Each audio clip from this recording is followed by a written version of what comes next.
ಹಸಿ ಉದ್ದ ಮೆಣಸಿನಕಾಯಿ ಬೆಳೆಯೋ ರೈತರಿಗೆಲ್ಲ ನನ್ನ ನಮಸ್ಕಾರ ರೀ. ನಾ ಇವತ್ತು ಫಸ್ಟ್ ಡೋಸ್ ಡ್ರಂಚ್ ಮಾಡಕತ್ತೇನು.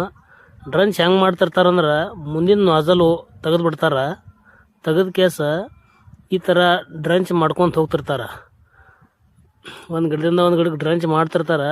ವೇಸ್ಟ್ ಎಷ್ಟು ಆಗತ್ತದ ಅನ್ನೋದು ನೀವು ನೋಡ್ಬೋದು. ಒಂದು ಗಿಡದಿಂದ ಗಿಡಕ್ಕೆ ಒಯ್ಬೇಕಾರೆ ಮೊದಲ ಔಷಧ ಎಷ್ಟು ತುಟ್ಟಿದಾವ ಅನ್ನೋದು ನಿಮ್ಗೆ ಗೊತ್ತೈತಿ.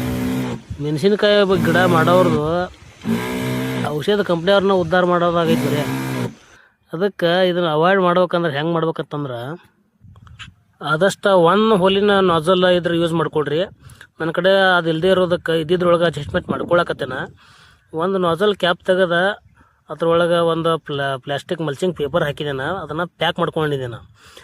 ಇಲ್ಲಾಂದ್ರೆ ನೀವು ಈಗ ವಾಟರ್ ಸಾಲ್ಯುಬಲ್ 19 ಆಗಲಿ ಏನೋ ಒಂದು ಪ್ಯಾಕೆಟ್ ತಂದಿರ್ತಾರಲ್ಲ ಅದನ್ನು ಒಂದು ಕಟ್ ಮಾಡ್ಕೊಂಡು ಹಾಕೊಂಡ್ರೆ ನಡಿತೈತಿ. ಆಮೇಲೆ ಮತ್ತು ನಮಗೆ ಅದು ಬೇಕಾದಾಗ ನಾವು ಹಾಕೋಬೋದು. ಅದನ್ನೇನು ಮಾಡಿರಿ, ಅದನ್ನು ನಿಮ್ಮ ಪಂಪ್ ಬಾಕ್ಸ್ ಒಳಗೆ ತೆಗೆದಿಟ್ಬಿಡ್ರಿ. ಇದನ್ನು ವಾಟರ್ ಲೀಕೇಜ್ ಆಗದೇ ಇರೋ ಥರ ಫುಲ್ ಟೈಟ್ ಹಚ್ಕೊಂಡ್ಬಿಡ್ರಿ. ಅದರ ನೆಕ್ಸ್ಟ್ ನಾ ಏನು ಮಾಡಿದ್ದೇನೆ ಅಂದ್ರೆ ಮೇಲಿನ ಕ್ಯಾಪ್ ತೆಗೆದ ಒಳಗಡೆ ನಾನು ಹೋಲ್ ಯಾವ ಕಡೆ ಬೇಕು ಅದನ್ನು ಅಟ್ಟ ಇಟ್ಕೊಂಡು ಅದನ್ನು ಪ್ಯಾಕ್ ಮಾಡ್ಕೊಂಬಿಡೋದು. ಅದನ್ನು ಟೈಟ್ ಹಚ್ಕೊಂಡ ನಂತರ ಹೊತ್ತು ಬಿಡ್ರಿ, ಪಂಪ ಚಾಲು ಮಾಡಿರಿ. ನೋಡಿವಾಗ ಹೆಂಗೆ ಹೊಡಿತೈತಿ ನೋಡಿರಿ.